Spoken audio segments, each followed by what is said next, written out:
4 of rock's greatest composers came from just 2 bands. On Kinks and Beats Daily, we take a look at the songs and albums that exemplify the highlights of John Lennon, Paul McCartney, Ray Davies, and George Harrison.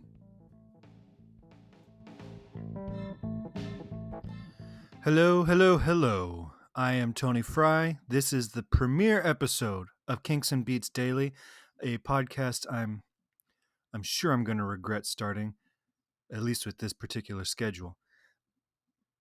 What I'm going to do, basically, as of right now, until I change everything in a couple weeks probably, but as of right now, I want to take every day, Monday through Friday, I'm going to take one song by the Kinks or the Beatles and just kind of dissect it. And these aren't going to be long podcasts. These are going to be short, quick,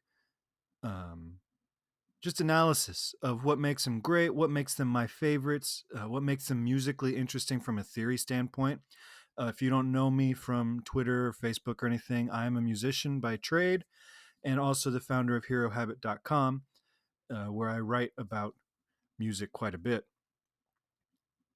The reason I want to do these 2 bands, though, obviously there's a bajillion podcasts about the Beatles. There's no shortage of that. But there aren't as much about the Kinks, and I think musically, the 2 of them should be, held in similar esteem and looked at the same way. A lot of times you hear people talk about, oh, are you a Beatles person or a Stones person? And in reality, the Kinks musically have more in common with the Beatles and vice versa than the Stones do. So I want to take a look. We're going to alternate. So today we're going to be talking about Here Comes the Sun. Tomorrow we'll be talking about a Kinks song that you've probably never heard. So I'm excited to bring that one to you. And you can go to the website, herohabit.com, and in the community section, there's a bunch of groups. And in those groups, we can talk about each day's podcasts, and I will post like a video or YouTube link for the song that I'm talking about. So if you haven't heard it before, you can go and check it out. The odds that you haven't heard today's song, though, are incredibly small. Here Comes the Sun, the Beatles' most streamed and downloaded song on iTunes and Spotify, is iconic. There's no other word to say it really. It is pop perfection. There's not a single note out of place. There's not a single bit of the recording process or the producing that is overdone or I don't know. It's just perfect. It's the perfect song. It was released on September 26, 1969. So nearly 50 years to the date of the recording of this podcast. It was on the Abbey Road album as the opening track to side 2. And while it's a fantastic side opener, I think it works best as a CD track following I Want You, She's So Heavy, which builds and builds and builds and goes on for minutes and minutes with this just huge sound and just stops abruptly and then goes into the delicate work of Here Comes the Sun. But alas, at the time of release, it was the side 2 opener. It was written in Eric Clapton's garden, I believe on his acoustic guitar, while George was playing hooky from some business at Apple Records. It's notable that John Lennon does not appear on the recording because he'd been in a car accident and missed these sessions. But George, Paul, and Ringo, it's the performance of a lifetime, really. George Martin, the Beatles producer, called it in many ways one of the best songs ever written. The "in many ways" bit kind of lessens it, but that was how George talked about George. And the reason I picked it first was because on the new release, remastered, remixed 50th anniversary edition of Abbey Road, this song is a revelation. Always one of my favorites anyway. But if you listen to it on headphones, do an A-B comparison for me with the original mix and the new mix. The guitars sound crisper. The Moog synthesizer is, I don't know, it's not more prevalent, but it's just really nicely done. But the background vocals on it are, it's like hearing them for the first time, particularly in the first 20 seconds of the song. So I encourage you, that will be the version I post on the website, is the new mix from 2019 of Here Comes the Sun. Doesn't offer you any, there's no hidden guitar parts or anything. Although George did record an electric guitar solo, we later found out, that was not included on the bonus features or anything of this Abbey Road release, which I think is a little bit odd and kind of a missed opportunity. But maybe they just didn't think it was cool enough to include. What really makes it stand out as a George Harrison composition, though, is its unusual form. It doesn't take the standard verse, chorus, bridge, because the bridge, it opens with the chorus for starters. You have the intro and then the chorus, and then it goes into the verse. But then the bridge is the longest section of the song, and it's also the most unusual. Wikipedia um, says that, and this is going to get a little music theory ish, so I'll try to explain it in a way that's accessible to everybody. Wikipedia says that the bridge, and I'm talking about the part that goes sun, sun, sun, here it comes, right?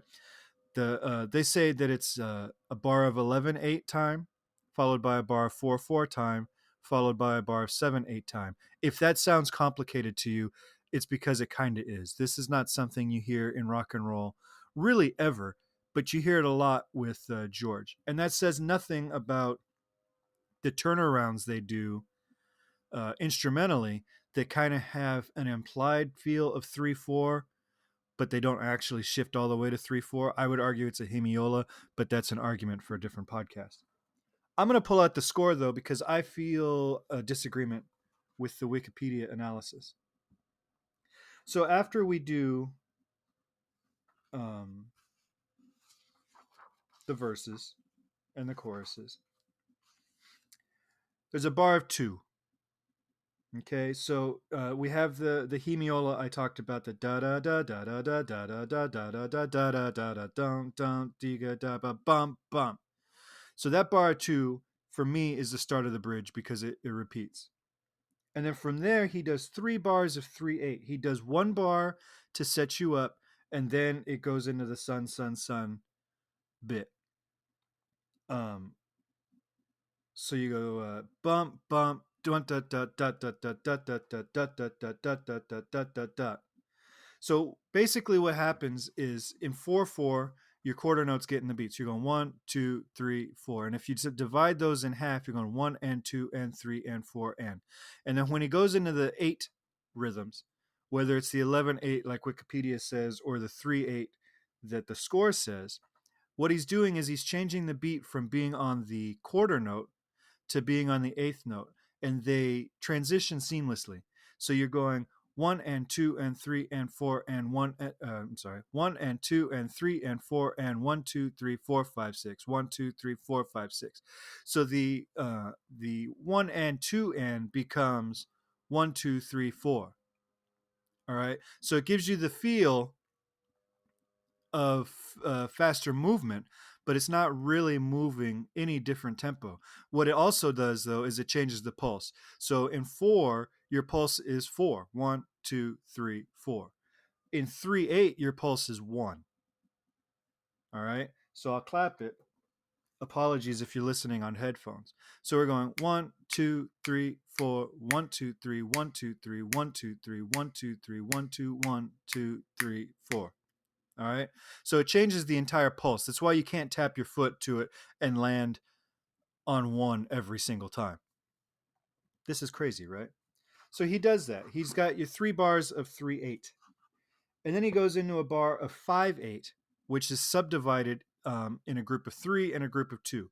If I was writing this score, I would actually write it as a bar of 3/8 and a bar of, I guess, 2. So he's going 1, 2, 3, 4, 5. So it's a pulse in 2, but it's an uneven 2. 1, 2, 3, 4, 5. 1, 2, 3, 4, 5. 1, 2, 3, 4, 5. All right. And then, as if that wasn't crazy enough, he goes back into 4, which is where you've been the whole rest of this song, and then a bar of 2, and then he repeats again. So in all, going into it, we're going 1, 2, 3, 4, 1, 2, 1, 2, 3, 1, 2, 3, 1, 2, 3, 1, 2, 3, 5, 1, 2, 3, 4, 1, 2, 1, 2, 3, 1, 2, 3, 1, 2, 3, 1, 2, 3, 4, 5, 1, 2, 3, 4. That is not easy. And it's the Indian influence, which I think is why Wikipedia calls it 11/8 and then 4/4 to 7/8, because those are more aligned with the way Indian musicians would perform it. So it's definitely that influence. But to make it so seamless in a rock song, in a beautiful rock song. This isn't some progressive rock, yes, Pink Floyd kind of thing. This is a beautiful little pop tune about the sun, acoustic driven, to be able to do that is incredible. And for the band to just effortlessly, if you listen to Ringo's drumming on it, and you will discover on this podcast over time that I am a big fan of Ringo's drumming, and I will fight anybody who tries to impugn his genius on the instrument. Was he as technical as Keith Moon? No. Was he as creative? Yes, but in a different. He channeled his creativity down a different direction. But if you listen to his work on this song, he just effortlessly flows from all these different meter changes, and there's never a you could set your metronome to it. There's never a passage that's in a different time, or he doesn't slip. He does. It's very easy, like that bar of 5/8. It's very easy to rush those back to 1 2 3 4 5 1 2. It's real easy to do it, and they are just locked in. And they did it in relatively few takes, which is kind of incredible. So there's that. This song doesn't have the trademark George Harrison chords that you would normally get. There are a couple suspended chords coming out of the bridge, but for a guy who's known for suspensions and diminished chords and a lot of extended sixths and ninths and stuff like that, this is a straight ahead um, chord progression. And there are some cool things. Wikipedia describes, I forget what they called it. I also disagreed with it. A triplagal progression. It's a circle of fifths, but whatever. Again, I'm going to try to steer clear of too much music theory nerddom, but it's fantastic. Now, on the new remaster or remix, you can really hear George's acoustic guitar picking. All right. And he used a capo. So even though the song's in A tonally, he's playing it in a D position, capoed up on the guitar, and that allows him to be able to pick out the melody of the song while still using open chords. And if you listen to what he's doing underneath it on the same guitar, just in the intro, you don't have to go past the intro. Back to the score. He opens up with, he's just playing the melody, and it's harmonized and everything, and it's beautiful. But underneath it, you hear him droning. First, what he's playing, what would be an open D. It's actually an A. Um, and then, so he's droning the roots of the chords underneath this melody. While he's picking out the melody, while he's harmonizing the melody, you have this drone that is almost completely absent of pattern or rhythmic timing. I mean, it is rhythmic, but it's like it's not your standard where most guys would play it on the downbeats of every measure.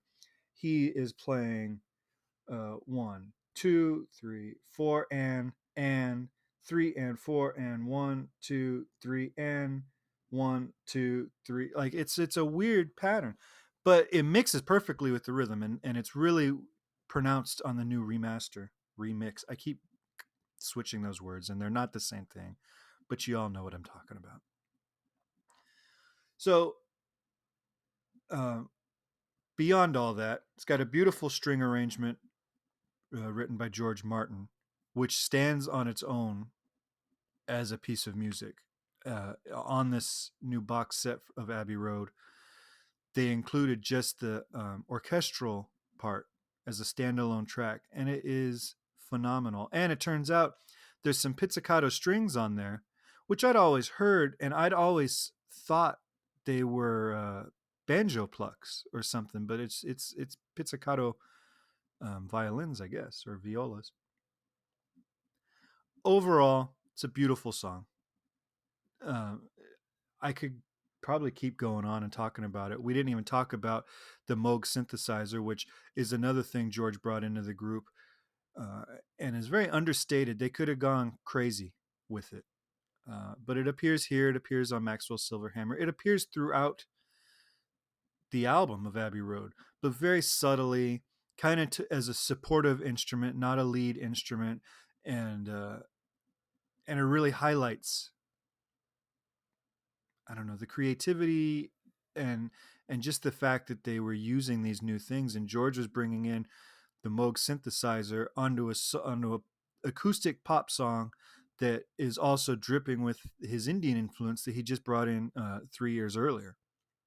So this is, by all accounts, a George Harrison song that just happens to have phenomenal drumming by Ringo and a bass line that is a lot more, I don't want to say heavy because it's not heavy, but there's a lot more. It's a lot more driving than one would assume for this tune.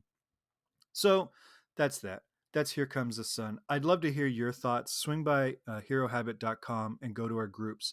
There's a Beatles group, there's a Kinks group, um, and share your thoughts. In both of those groups, we're actually running a bracket for the best songs by those two respective bands. The Kinks, because voting has been a little bit slower, are still in their first round, but the Beatles um, are in the second round of voting. And I'm just pulling up the group here because I'm going to see how Here Comes the Sun is doing. It did make it to the second round, obviously, because why wouldn't it? Um, the second bracket is divided for the Beatles. In 1963 to 1966 is one bracket. 1967 on is a second bracket. And Here Comes the Sun has 60% of the votes. But get this, While My Guitar Gently Weeps has 100%. Something has 100%. Here Comes the Sun has 60%, and Across the Universe has 80%. So 3 of the 4 top songs right now are George songs. So that's pretty cool. So yeah, anyway, go to herohabit.com, click the group button, find the Beatles group, and vote on those polls so we can close them out and reduce it and get to the next bracket. And make sure you subscribe to this podcast. This is going to be daily, and this will probably be the longest one because there was the intro and the explanation and all that kind of stuff. So it's just a quick reminder of why the Kinks and the Beatles are 2 of the greatest bands of all time. All right. Follow us at Hero Habit on Twitter, Facebook, and Instagram. Rate and review us if you like this show on the iTunes, and tell your friends. All right. Thanks so much for joining me. I think this is going to be a fun one. I hope you guys will subscribe and join me tomorrow as we tackle a Kinks song. I'm willing to bet none of you. I can't say that because if there's every Kinks fan is going to know it. If you are only a casual acquaintance of the Kinks, you don't know this song, and you should. That's all I'm going to say about it. All right. I will see you guys tomorrow.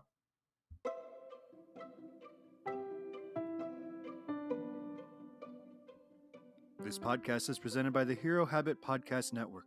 Swing by herohabit.com today to comment on this episode and poke around our growing database of sports and pop culture news, reviews, and collectibles. Herohabit.com. Collect your heroes.